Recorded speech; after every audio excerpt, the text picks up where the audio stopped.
Hi, I'm Toby Lapinski for the New England edition of the Fisherman magazine with this week's web fishing report. Well, I finally got out for some sea herring fishing last week, and while it wasn't exactly a huge success, I learned quite a bit on what might work in the future, and I plan to get out again real soon. I wrote a little recap of my experience. You can check it out at thefisherman.com.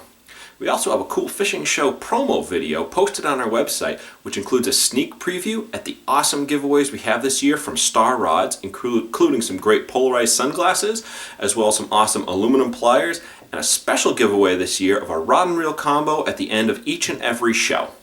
So give it a look. It's a pretty cool video. I'm sure you'll like it.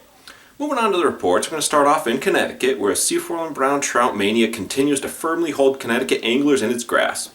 Both the River's End and Fishin Factory 3 weighed in some bruiser browns for their customers last week, and they said that most of the traffic coming through the door was in reference to these brown trout. There was also a short-lived window of just barely fishable ice in the upper corners of the state last week that was all but lost over the weekend. The coming cold snap that we have predicted for this week should rebuild the ice, and we could likely see more widespread ice fishing occurring by this weekend.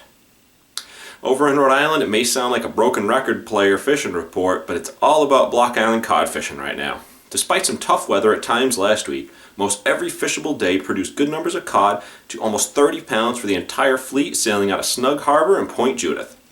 My advice is to get in on this fishing while the getting is good, as it doesn't take much more than a few good storms in a row to slow the bite right down.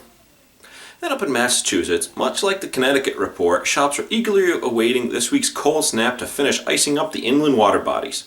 There's word of some fishable ice in the western end of the state, but the guys at Red Top Sporting Goods said they're stuck in that in-between stage most of last week, where there would be just enough skim ice to prevent open water fishing, but nowhere near enough ice to get out and drill some holes. So there you have it. That's a look at this week's web fishing report. I'm Toby Lapinski for the New England edition of the Fisherman magazine, wishing you tight lines on the water. To receive the latest fishing reports, subscribe to the Fisherman's YouTube page. Click subscribe, then click the settings button and check Send Me Updates. You'll now receive notifications of the latest Fisherman YouTube videos and reports. If you're already a subscriber, make sure you've checked Send Me Updates in the settings so you receive the latest notifications.